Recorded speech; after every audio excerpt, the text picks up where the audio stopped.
നിലച്ചിരിക്കാതെ ലഭിച്ച ഒരു തിരിച്ചടിയാണ് ബി ജെ പിക്ക്. ഉള്ളിൽ നിന്ന് ആരെങ്കിലും കുത്തിയിട്ടുണ്ടാവും. എന്തൊക്കെയാകാം കാരണങ്ങൾ? അതിന് പല കാരണങ്ങളുണ്ടാവും. ഒന്നാമത്തത് മോഡി 400 എന്ന് പറഞ്ഞതാണ്. 400 എന്ന് പറഞ്ഞതോടുകൂടി ലിബറലായിട്ടുള്ള ആളുകളുടെ ഉള്ളിൽ അടിയന്തരാവസ്ഥയുടെ ഓർമ്മകൾ വന്നു. കാരണം ഈ ഗവൺമെൻറ് പോക്കും ഭരണഘടനാ ഭേദഗതിയും ഈ RSS പറഞ്ഞ എല്ലാ കാര്യങ്ങളും ഒന്നൊന്നേ നടപ്പിലാക്കിയല്ലേ. RSS പറഞ്ഞ പ്രധാനമന്ത്രി രാമക്ഷേത്രം അന്നും പണ്ടെന്ന് RSS പറഞ്ഞില്ല. 370 വകുപ്പ് പണ്ടേ പ്രശ്നമായിരുന്നു, ഏക സിവിൽ കോഡ്. പക്ഷേ ഒരു കാര്യം, ഗോൾവൽക്കർ ഏക സിവിൽ കോഡിനെതിരായിരുന്നു. പക്ഷേ എങ്കിൽ പോലും പിൽക്കാലഘട്ടത്തിൽ ഈ ഏക സിവിൽ കോഡിനെ ഈ മറ്റേ പാർട്ടി ഉണ്ടല്ലോ, ദീൻദയാൽ ഉപാധ്യായുടെ പാർട്ടി, എന്താണ് ജനസംഘ്, അന്നോട്ടെ അത് ഒരു പ്രധാന. പിന്നെ 370, പിന്നെ അതിന് ശേഷം രാമക്ഷേത്രം 60s തൊട്ട് രാമക്ഷേത്രം ഉണ്ട്. പിന്നെ ഗോവധ നിരോധനം ഇതൊക്കെയായിരുന്നു. അതിൽ രാമക്ഷേത്രം 370 നടപ്പിലാക്കി, UCC നടപ്പിലാക്കും എന്ന് ഉറപ്പായി. അപ്പോൾ ആ ഒരു ഘട്ടത്തിൽ ഇങ്ങനെ വന്നു കഴിഞ്ഞാൽ ഈ അധികാരത്തിൻ്റെ ഭ്രാന്ത് പിടിച്ചിട്ട് അടിയന്തരാവസ്ഥ ആവർത്തിക്കുമെന്ന് പേടി BJPനെ സപ്പോർട്ട് ചെയ്ത് ലിബറൽസിൻ്റെ ഇടയിൽ ചിലപ്പോൾ ഉണ്ടാവും. അടിയന്തരാവസ്ഥയുടെ ഓർമ്മകളുണ്ട്. ഞാൻ പറഞ്ഞതല്ല, ശേഖർ ഗുപ്ത പറഞ്ഞതാണ്. അത് ഒരുപക്ഷെ പലരും വോട്ട് ചെയ്യുന്നതിന് എതിരാക്കുകയോ അവരുടെ ഇൻഫ്ലുവൻസ് BJP ഒന്ന് ശക്തി ഒന്ന് കുറച്ചേക്കാമെന്ന രീതിയിൽ അവർ ഉപയോഗിക്കുകയോ എതിരെ വോട്ട് ചെയ്തിട്ടുണ്ടാവും. ഇതൊരു ഘടകമാണ്. രണ്ടാമത്തെ ഘടകം, RSS BJP ഇൻഡിപെൻഡൻ്റായി നിൽക്കുന്നതാണ് RSSന് ഇഷ്ടം. അത് നമ്മൾ മുമ്പ് ചർച്ച ചെയ്തതാണ്. RSSൻ്റെ താല്പര്യം ഓരോ സംഘടനയും ഇൻഡിപെൻഡൻ്റായി നിൽക്കുന്നത്. പക്ഷേ വന്ന് പിന്നെ പ്രതിഷ്ഠേനെക്കാട്ടും വലിയ ശാന്തി ആകും എന്നുള്ളൊരു ഫീൽ RSSന് ഉണ്ടായോ എന്നൊരു ഫീൽ എനിക്ക് പിന്നെ ഒരു സെക്കൻഡ് തൊട്ട് തോന്നിയത്. കാരണം RSSന് ഈ മറ്റു പാർട്ടികളിൽ നിന്ന് ടൈൻറ്റഡ് ആയിട്ടുള്ള ആളുകളെ സ്ഥാനാർത്ഥിയാക്കുന്ന താല്പര്യമില്ല. അതെ, അങ്ങനെ ഉത്തരേന്ത്യ പല ആളുകളെ ആ രീതിയിൽ സ്ഥാനാർത്ഥിയാക്കിയിട്ടുണ്ട്. പിന്നെ ഈ കേസ് ഉണ്ടല്ലോ, ഗുസ്തി കേസിൽ RSS ഭയങ്കര പിന്നെ എന്താ പറയുക എതിരഭിപ്രായം ഉണ്ടെന്ന് ഞാൻ കേട്ടത്. കാരണം അങ്ങനെ ആരെയും പ്രൊട്ടക്ട് ചെയ്യേണ്ട ആവശ്യമില്ല, അല്ലെങ്കിൽ കൃത്യമായ നടപടികളുണ്ട്. കാരണം സ്ത്രീകളോട് എപ്പോഴും RSSകാർ കലാപം നടക്കുമ്പോഴൊക്കെ പ്രശ്നങ്ങളൊക്കെ ഉണ്ടായി, എതിര് കമ്മ്യൂണിറ്റി അവരുള്ളിലെ സ്ത്രീകളോട് വളരെ മാന്യമായിട്ട് അവർ ബിഹേവ് ചെയ്യും. അതവർ പഠിപ്പിച്ചിട്ടുണ്ട്. അപ്പോൾ ഇത്തരം കേസുകളുണ്ട്. അപ്പം മോഡി RSSനെ കണ്ട് വലിയ ആളാവുന്നു, RSSനെ കണ്ട് സ്വാധീനിക്കുന്നു എന്നൊരു ഫീൽ ചിലപ്പോൾ ഉണ്ടായിട്ടുണ്ടാവും. അപ്പോൾ കാരണം ഇതൊരു കാര്യമുണ്ട്. ഞാൻ ഇപ്പം നദ്ദയുടെ അന്നത്തെ ആ ഒരു വാർത്താ സമ്മേളനത്തിൽ പ്രശ്നമൊന്നുമില്ലായിരുന്നു. കാര്യം അല്ല, ആ ഒരു ഇൻ്റർവ്യൂവിൽ ഇൻഡിപെൻഡൻ്റ് ആവുന്നത് നല്ലതന്നെ. അതാണ് RSSകാർക്ക് വേറെ പണിയാണ്. RSSകാരാണെങ്കിൽ രാഷ്ട്രീയം കളിക്കലല്ല. അവർക്ക് ഈ പറയുന്ന സംസ്കാരം, സാമൂഹിക മേഖലകളൊക്കെ ഇടപെട്ടി ഒരു പുതിയ അവർ വിഭാഗം ചെയ്യുന്ന ഒരു സാംസ്കാരിക തലമുള്ള ഒരു ഇന്ത്യ ഉണ്ടാക്കി കൊണ്ടുവരിക എന്നുള്ള അവരുടെ ലക്ഷ്യം. അപ്പോൾ അത്യാവശ്യ ഘട്ടങ്ങൾ ഓരോരോ സംഘടനയെ അവർ സഹായിക്കും, അവരുടെ കൂടുതൽ പോഷക സംഘടനയെ സഹായിക്കുന്നല്ലാതെ BJPനെ അങ്ങനെ തന്നെ. അവർ ഇൻഡിപെൻഡൻ്റ് ആയി കഴിഞ്ഞാൽ വിശ്വ ഹിന്ദു പരിഷത്ത് അതിൻ്റെ കാര്യത്തിലൊന്നും RSS ഇടപെടാറില്ല. ആവശ്യമുള്ള സമയത്ത് നിന്ന് സഹായത്തിച്ച് കൊടുക്കും, ചില കാര്യകർത്താക്കളെ കൊടുക്കും. ABVP BJP അങ്ങനെ തന്നെ. പക്ഷേ ആ ഇൻ്റർവ്യൂ പറഞ്ഞു വന്ന അവസാനം മോഡിയിലേക്ക് അങ്ങ് ഭയങ്കരമായിട്ട് എത്തിയിരുന്നു. RSS ഒരിക്കലും വ്യക്തിഗത, ഇപ്പം ദേവദാസ് ആണെങ്കിലും ഡോക്ടർ ജി ആണെങ്കിലും ഗുരുജി ആണെങ്കിലും സുദർശൻജി ആണെങ്കിലും ഇവരൊന്നും വ്യക്തികേന്ദ്രിതമല്ല. ഇവരാരെയും ഒരു ഐക്കണാക്കി അവർ മാറ്റിയിട്ടില്ല. അത് ആ സമയത്ത് അവരവിടെ ഉണ്ടായിരുന്നു, ഒത്തിരി ഉള്ളൂ. അപ്പം മോഡി ഇതിനെല്ലാം ഓവർവെൽമിങ് പവറായി മാറുന്നത്. അപ്പോൾ അങ്ങനെയാണെങ്കിൽ ചെറുതായിട്ടൊരു ഷോക്ക് കൊടുക്കാൻ ചിലപ്പോൾ വിചാരിച്ചിട്ടുണ്ടാവും. ഈ കാരണം എന്താ അറിയോ, ഇപ്പോൾ കല്യാണ സിംഗിൻ്റെ കാലഘട്ടത്തിലാണല്ലോ BJP ഉത്തരേന്ത്യ അധികാരം പിടിക്കുന്നത്. RSS അതിൻ്റെ മുമ്പേ UPയിലൊക്കെ ഭയങ്കര ശക്തമാണ്. EPW ലേഖനമൊക്കെ വന്നിട്ടുണ്ട്. RSSൻ്റെ പ്രവർത്തനം ഇപ്പോൾ ഏകാധ്യായ വിദ്യാലയങ്ങൾ, പ്രവാസി ആശ്രമങ്ങൾ, ദളിതരുടെ ഇടയിലുള്ള പ്രവർത്തനം, പല മേഖലയിൽ അവർ പ്രവർത്തനമുണ്ട്. സരസ്വതി വിദ്യാമന്ദിരങ്ങൾ, ഗീതാ പ്ലസ്, ഇതിൻ്റെയൊക്കെ ഒരു പ്രവർത്തനം കൊണ്ട് ഒരു RSS മെൻറ്റാലിറ്റി ആളുകളുടെ ഉണ്ടായിട്ടുണ്ട്.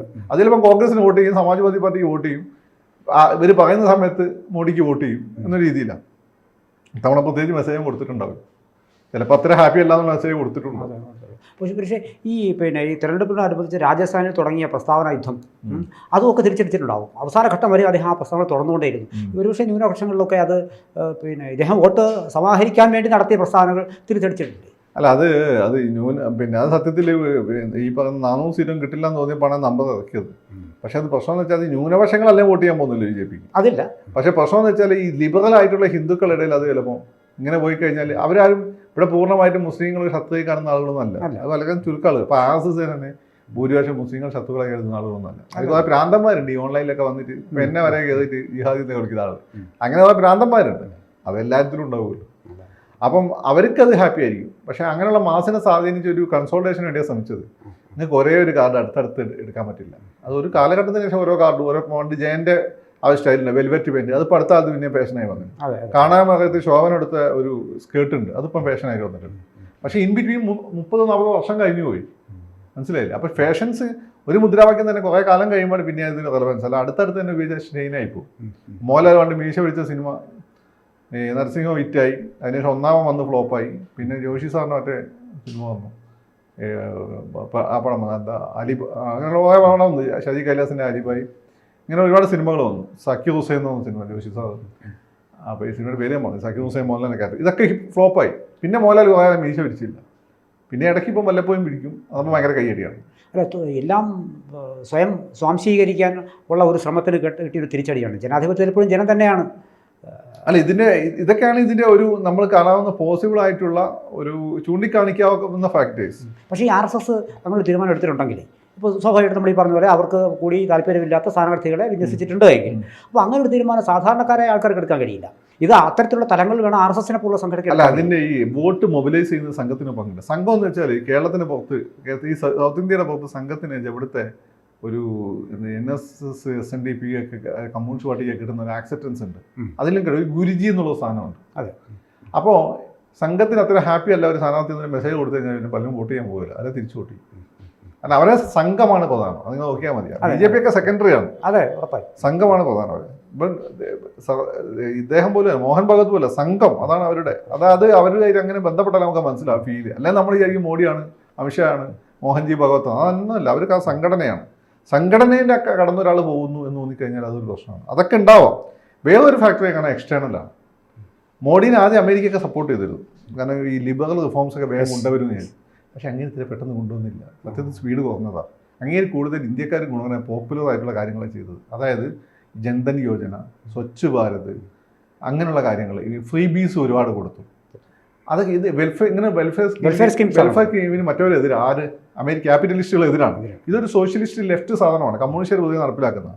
അപ്പോൾ കമ്മ്യൂണിസ്റ്റുകാരുടെ ജനപ്രിയതയ്ക്കാണ് ഇതാന്ന് മനസ്സിലാക്കിക്കൊണ്ടായിരിക്കാം മൂപ്പരത് എടുത്തത്. പണ്ട് കിസിംഗർ അത് ചെയ്തിട്ടുണ്ട്, ഇവർ ട്രൂമാനൊക്കെ. എന്തുകൊണ്ട് സോവിയറ്റ് റഷ്യ വലിയ വിജയമാകുന്നു, അപ്പോൾ ജനങ്ങൾക്ക് ഈ പറയുന്നതിൻ്റെ ഇങ്ങനെയുള്ള സൗകര്യങ്ങളൊക്കെ ചെയ്യുന്നുണ്ടാകും. അങ്ങനെയാണ് വെൽഫെയർ സ്റ്റേറ്റ് എന്നുള്ള കോൺസെപ്റ്റ് ഈ പറയുന്ന ക്യാപിറ്റലിസ്റ്റ് സ്റ്റേറ്റുകൾ അഡോപ്റ്റ് ചെയ്തത്. ഇപ്പം ബെൽജിയൊക്കെ നന്നായി ചെയ്യുന്നുണ്ടല്ലോ, സ്കാൻഡിനേവിയൻ രാജ്യങ്ങളൊക്കെ. ആ രീതിയിൽ മോഡി അവർ വിചാരിച്ച പോലെ ഇൻഷുറൻസ് മേഖലയൊന്നും വലിയ രീതിയിലുള്ള റിഫോംസ് പെട്ടെന്ന് കൊണ്ടുവന്നിട്ടില്ല. ബാങ്കിങ് സെക്ടറിൽ പെട്ടെന്ന് റിഫോംസ്, ബേസൽ 3 നോംസ് പെട്ടെന്ന് നടപ്പിലാക്കണമെന്ന് അവർ പറയുന്നത്. മോഡി നടപ്പിലാക്കിയിട്ടില്ല പലതും. നടപ്പിലാക്കിയ ബാങ്കിങ് സെക്ടർ തകരുമെന്ന് അങ്ങനെ അറിയാം. അമേരിക്ക സംഭവിച്ചത്, നിങ്ങളവിടെ പോയി ഗ്രീൻ കാർഡ് കിട്ടിക്കഴിഞ്ഞാൽ ഇഷ്ടംപോലെ ലോൺ കിട്ടിയിരുന്നു. ഇവിടെ നിങ്ങൾക്ക് അറിയാം ലോൺ ഇട്ടാനുള്ള ബുദ്ധിമുട്ട്.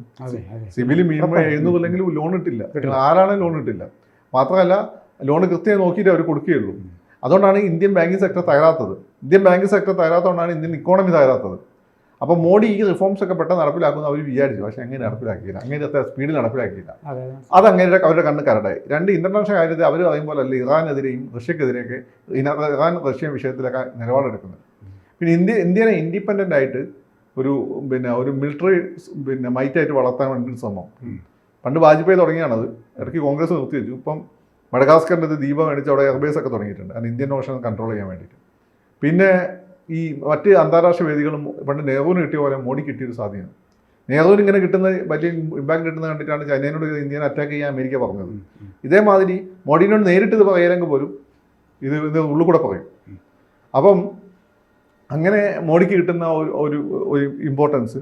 പിന്നെ ഈ യൂറോപ്യൻ രാജ്യങ്ങളൊക്കെ ഇന്ത്യൻ കളിച്ചൊന്നും അമേരിക്കയിലൊക്കെ അവരിവിടെ ഇങ്ങോട്ട് പെന്തക്കോസ് ഇറക്കുമ്പോൾ ഇത് ഇവിടെ വേറെ രാജ്യം ഉണ്ടാക്കാൻ നോക്കുമ്പോൾ ഹരേ കൃഷ്ണ മൂവ്മെൻ്റൊക്കെ അവിടെ ശക്തി വായിക്കുന്നുണ്ട്. അപ്പോൾ മോഡി ഇവിടെ ഉണ്ടെങ്കിൽ ഇതിനൊക്കെ സപ്പോർട്ട് ചെയ്യും. കോൺഗ്രസ് ഇതിനോ സപ്പോർട്ട് ചെയ്യില്ല, ആ രാജ്യങ്ങളെ പണക്കണ്ടെന്ന് വിചാരിച്ചിട്ട്. അപ്പോൾ അതുണ്ടാക്കുന്ന ഒരു അങ്ങനെ ഒരു മോഡിക്കെതിരെ അല്ലെങ്കിൽ BJPക്കെതിരെ ഇങ്ങനെ ഒരു സാധനം കിടന്ന് കളിക്കുന്നുണ്ട്. ഇതവർ നേരിട്ട് ഇന്ത്യയിൽ ഇടപെടില്ല. പക്ഷേ ഇവരൊരു സ്ട്രാറ്റജി എന്ന് വെച്ചാൽ പഴയ ഗുജറാത്ത് DGPയും മലയാളിയും മോഡിയുടെ വലിയ ശത്രുവായ ശ്രീകുമാർ സാർ പറഞ്ഞിട്ടുണ്ട്. അത് ഇൻ്റലിജൻസിൽ ഉണ്ടായതാണല്ലോ മറ്റേ ചരവത്തി കേസിലൊക്കെ. അപ്പം അതേ പറയുന്ന കാര്യം എന്ന് വെച്ചാൽ അമേരിക്കയ്ക്ക് ഒരു പരിപാടിയുണ്ട്. ഒരാൾ ജില്ലാ ലെവലിൽ നേതാവായി വരുന്ന കണ്ടാൽ അവരെ ശ്രദ്ധിക്കും. സംസ്ഥാന ലെവലിലാകുമ്പോൾ ഏതെങ്കിലും രീതിയിലായി അവരുമായിട്ട് ബന്ധപ്പെടാൻ ശ്രമിക്കും.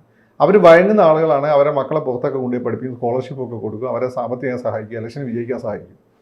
അപ്പോൾ ഇതിൻ്റെ സൺസ്ട്രോക്ക് എന്നത് അതായത് മക്കളെ സഹായിക്കുകയായി. ആ മക്കളെ അമേരിക്കയിലൊക്കെ ആയിരിക്കും.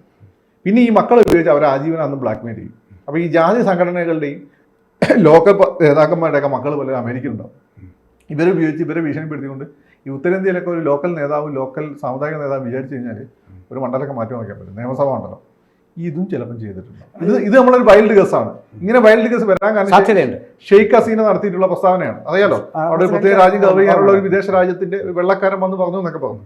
അത് നോർത്ത് ഈസ്റ്റ് ആയിട്ട് കണക്ട് ചെയ്ത് വായിച്ചാലും മതി. മണിപ്പൂർ കലാപം മണിപ്പൂർ അതെ, കലാപത്തിന്റെ അതെ, കാരണം അതെ. ഇതൊക്കെ നോക്കിയാൽ മതി.